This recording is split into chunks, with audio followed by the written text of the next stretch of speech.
senador Barbosa, senador Camacho, doctor Layú, señoras, señores. En primer lugar, agradezco esta invitación que se me hace para hablar en este recinto, porque corresponde a la vocación de los representantes de la nación de escuchar a los ciudadanos. Muchas gracias, señores senadores.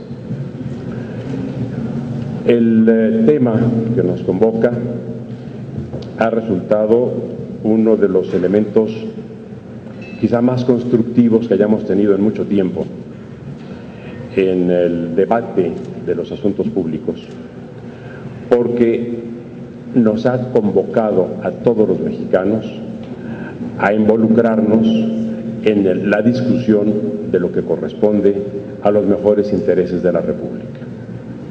Este efecto debe ser considerado como muy positivo, porque ha roto una inercia que lamentablemente advertimos ante muchas otras iniciativas en cuanto a que la sociedad acepta con mansedumbre aquello que se decide sobre sus propios intereses y derechos. Quizá pocos casos como este hayan sido tan atractivos para que la ciudadanía se interiorice paulatinamente en mayor medida, no solo en la definición de políticas públicas, sino en la estructura constitucional del Estado mexicano. Y el tema, justamente, me interesa a mí, y así lo quiero plantear ante los señores senadores, desde la perspectiva de la Constitución. De manera sintética, puede decirse que la iniciativa que ha dado lugar a todos a estas consideraciones establece en una primera parte la situación crítica en la que se encuentra la industria petrolera, aspecto al cual también se ha referido el doctor Layú. Y como mecanismo para resolver esa situación crítica, se plantea una reforma a los artículos 27 y 28 de la Constitución. Desde mi punto de vista, la solución no corresponde al problema. Esto es, hay un problema claro y hay una solución que no es la aplicable. Porque el problema fundamental de que la industria petrolera haya llegado al nivel de deterioro que hoy presenta en el país no se debe al marco constitucional, sino a las deficiencias que se han producido en el sistema político mexicano, particularmente en la extrema concentración del poder en el presidente y en el gobierno, aspectos que no están siendo resueltos, sino al contrario, acentuados en esta iniciativa. Voy a señalar casos concretos. Tenemos una ley de ciencia y tecnología que tiene ya 11 años en vigor y que obliga al Estado mexicano a invertir el 1% del PIB en investigación. En el más elevado de los casos durante estos 11 años se ha invertido el 0.4%. Esto es, el Estado mexicano no ha cumplido con su propio ordenamiento. ¿Qué habría ocurrido si se hubiese cumplido? Habría ocurrido que habríamos tenido posibilidad de, entre otras cosas, desarrollar la tecnología que hoy tenemos que importar por no haberla generado nosotros mismos. Estamos, pues, reproduciendo un patrón de colonialismo tecnológico, pero ahora con efectos en el cambio constitucional que se propone. Se trata, por lo mismo, de una insuficiencia del Estado que ha afectado a una institución, a una empresa como Pemex. En segundo lugar, ¿qué debemos entender en cuanto al artículo 27, cuando se dice que corresponde a la nación el dominio directo, entre otras cosas, del petróleo y los demás carburos de hidrógeno sólidos? ¿Quién es la nación para efectos del artículo 27 constitucional? Lo que hemos visto es que hasta este momento la nación es el gobierno y que la iniciativa que se presenta no modifica ese criterio. De suerte que los representantes de la nación siguen sin intervención alguna en la propuesta que se hace para la gestión de nuestros recursos. Leeré expresamente y directamente lo que dice la iniciativa. Dice que la propuesta plantea, dice textualmente, la incorporación de contratos que celebre el Ejecutivo Federal con organismos y empresas del Estado y o terceros que permitan expandir y hacer más eficientes las actividades de exploración y extracción de recursos. Párrafos más adelante es aún más enfático, porque la iniciativa dice: la política sobre las actividades de exploración y extracción de hidrocarburos será dictada exclusivamente por el Ejecutivo Federal.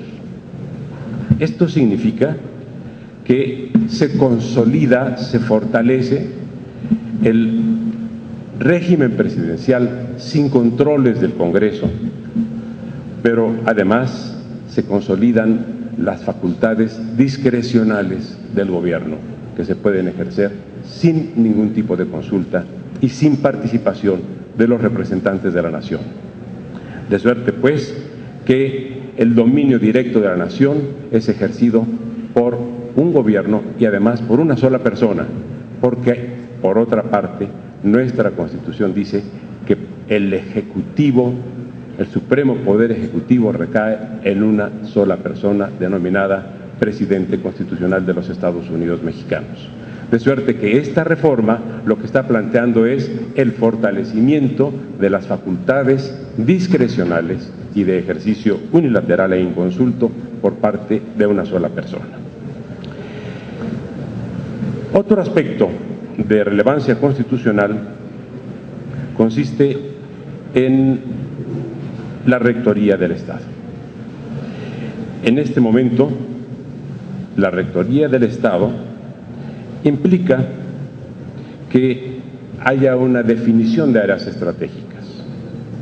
En esas áreas estratégicas están los hidrocarburos. ¿Qué se está planteando en la iniciativa? Que como áreas estratégicas del Estado mexicano, o sea, como aquellas que corresponden a la esencia del interés nacional, queden correos, telégrafos, radiotelegrafía, minerales radioactivos y generación de energía nuclear. Bien, eso es lo que ahora sería, si se aprueba esta iniciativa,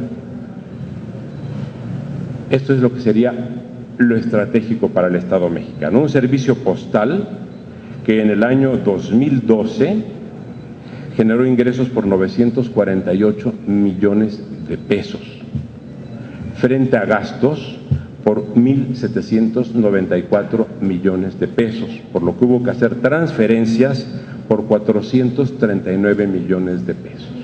Eso es estratégico para el Estado mexicano, cuando por otra parte los servicios postales están en receso en todos los países, incluido el nuestro, porque están siendo sustituidos por sistemas de mensajería privada. El servicio de telegrafía y radiotelegrafía, que es un vestigio histórico, está bien que se haya considerado como elemento prioritario en 1861, cuando fue creado el servicio de telegrafía en México, pero hoy el presupuesto de ese sistema es de 606 millones de pesos. El ejercido fue de 978 millones de pesos. En dólares son 75 millones de dólares. Eso es lo que se está planteando como estratégico. Y en energía nuclear, bueno, el Instituto Nacional de Energía Nuclear, el ININ, fue disuelto en 1986, 86, y nuestra producción eléctrica en Laguna Verde apenas asciende al 5% del total de la producción eléctrica del país. Significa por lo mismo que se está generando un empobrecimiento no solo normativo, sino incluso conceptual, y lo que sería de considerar es si conviene que la Constitución mexicana considere como estratégicas actividades que evidentemente distan mucho de serlo. Por otra parte, y tal como lo señaló también el doctor Layú, subsiste un problema fundamental que no es planteado por la iniciativa y que sí, a su vez, implica una cuestión de constitucionalidad. El contrato colectivo de trabajo dice en su cláusula primera que son objeto de ese contrato todos los trabajos y actividades que Petróleos Mexicanos y los organismos subsidiarios realicen en la República Mexicana. Esto significa que para que la nación mexicana ejerza sus derechos al uso del petróleo, a la explotación del petróleo, tiene que hacerlo con el consentimiento de un sindicato. Esta es una cláusula claramente inconstitucional. Más adelante hay otra por virtud del cual se dice el patrón podrá efectuar por contrato libre trabajos que no pueda llevar a cabo el sindicato. Esto es, el sindicato autoriza al Estado mexicano para con libertad realizar algunas labores de explotación. Finalmente, y esto ya no es solo inconstitucional, sino incluso inmoral, se dice que las empresas organizadas por los trabajadores de la propia institución, de la propia empresa Pemex, que cuenten con la conformidad del Comité Ejecutivo General del Sindicato, podrán participar en los concursos, licitaciones públicas y asignación de obras. O sea que los trabajadores de Pemex cobran por doble partida, lo que reciben como salario directo y lo que reciben como ganancia por las empresas que generen, que constituyan para servir a la propia empresa de la cual forman parte. Señoras y señores, creo que el debate no se debe plantear, desde mi punto de vista, con relación a si debe o no intervenir el inversor privado en algunas de las actividades que se realicen por parte de Petróleos o que lleve a cabo la nación para utilizar sus recursos petrolíferos. No se trata de ver al sector privado como un adversario de los intereses públicos, en tanto que el sector privado actúe de acuerdo con lo que la norma establezca. Lo que tenemos que hacer, creo que esa es la consideración fundamental, es cómo fortalecer no las facultades discrecionales del presidente y de su gobierno, sino las facultades del Estado mexicano, particularmente del Congreso, que es donde están nuestros representantes, y que efectivamente se pueden buscar mecanismos que el propio sistema institucional mexicano permite para la participación de inversores privados. La ley de asociaciones público-privadas, en su artículo 10, se refiere a que habrá libre participación del sector privado mediante el otorgamiento de permisos, autorizaciones o concesiones para la realización de servicios o de actividades productivas. Ese mismo artículo prohíbe que Petróleos Mexicanos participe en ese tipo de asociaciones público-privadas. Si no se modificara la Constitución, subsistiría la prohibición de concesiones a las que se refiere el artículo 10, pero quedaría abierta la posibilidad de permisos o de autorizaciones, como también acaba de señalar el doctor Layún. Esto sin modificar la Constitución y solo reformando el artículo 10 de la Ley de Asociaciones Público-Privadas en cuanto a la prohibición que ahora existe para que Pemex participe en ese tipo de asociaciones. La diferencia entre reformar la Constitución y no reformarla se traduce en que reformando la Constitución para que los contratos que se prevé se otorgan a los particulares se lleven a cabo, se estaría dando a los particulares derechos reales, esto es, derechos de posesión o de propiedad sobre la parte de los recursos que hayan sido objeto de la contratación.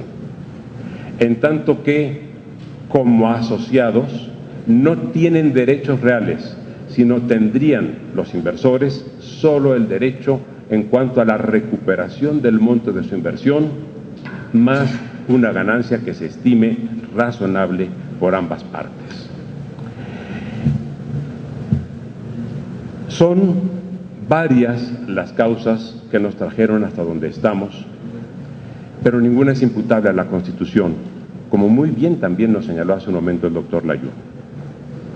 Si el Estado mexicano cumple con los objetivos que el propio Estado ha definido como parte de sus responsabilidades en cuanto a inversión, y se duplicara el monto de la inversión, se tendrían recursos más que suficientes para la generación de la tecnología que necesitamos para aguas profundas. Debe tenerse en cuenta que con el solo 0.4%, que es el que se dedica ahora del PIB, se tiene, entre otras cosas, la posibilidad de contar con 18,000 investigadores nacionales, además de otros que también forman parte del elenco de investigadores del país con el 0.4 y que no forman parte del sistema de investigadores nacionales. Si pensáramos en que una fuerza de investigación semejante se abocara al desarrollo de tecnologías para petróleos mexicanos, hace mucho tendríamos la tecnología y no solamente la estaríamos usando en el país, sino que aún podríamos exportarla. Por tanto, cumplamos con la responsabilidad del Estado mexicano en materia de inversión para investigación. En segundo lugar, se necesita generar mayores controles por parte de la representación nacional con relación al desempeño de la empresa Pemex. El propio artículo 93 de la Constitución, que permite la integración de comisiones de investigación, no ha funcionado a lo largo de décadas por lo que respecta a saber qué se hace en Pemex. Hoy todos somos conscientes del deterioro en el que se encuentra la empresa, pero nunca se ha podido establecer por parte de la representación nacional una forma de participación institucional que obligue al gobierno a atender sus planteamientos. En tercer lugar, es indispensable modificar la estructura y el contenido del contrato colectivo de trabajo. ¿Qué y cómo y cuándo es lo que plantea esta mesa? El qué, repito, es buscar soluciones institucionales. Otras están previstas por la propia iniciativa que formuló, proyecto que formuló el PRD y que entiendo también busca resolver el problema sin modificación en la Constitución, porque desde mi punto de vista no es necesaria esa reforma y sí están las soluciones a la mano. Además, tenemos que advertir que la situación a la que hemos llegado ha sido el producto de un régimen político caduco. Se hacen muchos análisis comparativos entre la industria mexicana, la industria petrolera mexicana y la industria petrolera en otros países. Lo que no se ha explicado todavía desde el punto de vista técnico, porque no tiene explicación, ni desde el punto de vista político, administrativo y económico, es por qué un monopolio petrolero fracasa. Si un monopolio petrolero fracasa, y es caso único en el planeta, no es porque no tenga capacidad técnica de gestión el país, no es porque no tenga capacidad técnica de administración el país o no tenga capacidad técnica de exploración y explotación, es porque lo que ha hecho fracasar a la industria petrolera es el régimen político. Y el cambio constitucional que se está planteando deja intacto al régimen político y, como ya dije, incluso fortalece las capacidades decisorias y discrecionales del gobierno. Esto significa que, lejos de encontrarse una solución, lo que se está planteando es el agravamiento del problema, porque las causas efectivas, las causas reales que nos trajeron hasta donde hemos llegado, siguen intocadas y siguen, al contrario, no solo intocadas, sino incluso fortalecidas. Por lo mismo, qué bueno que en esta institución que nos representa a todos los mexicanos se vea este problema y que se asocie el tema del petróleo con el tema ineludible de la reforma del régimen de gobierno. Muchas gracias.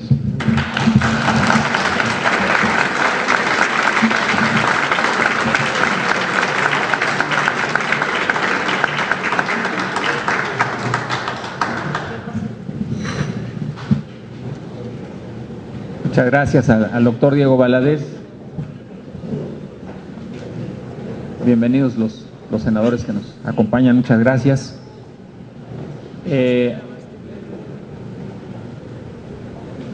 No sé si alguien distribuyó las tarjetas, a ver si hay alguna pregunta. Mientras hacemos eso,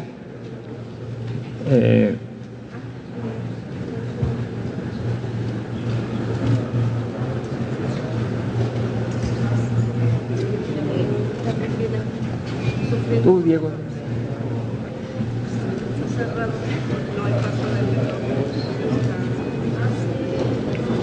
Señoras y señores, vamos a pasar en este momento a la sesión de preguntas y respuestas. Ahí ya el moderador, senador Manuel Camacho Solís, en este momento haciendo entrega justamente de las preguntas a los ponentes del día de hoy. Doctor Adrián Layuz Vargas y doctor Diego Valadez Ríos.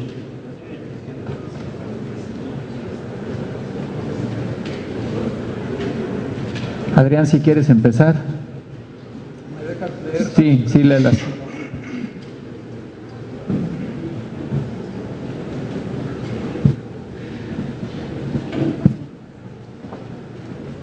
Parece que las presentaciones han introducido temas que no estaban en el debate y eso ya justifica la existencia de este foro.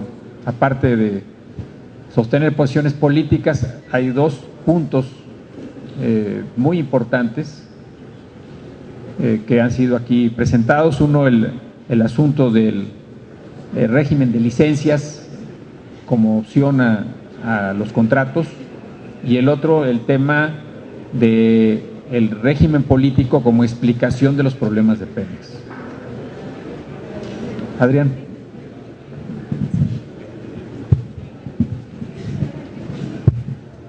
Una de las preguntas que se me hacen se refiere a cómo resolver algunos de los problemas políticos que enfrenta Pemex,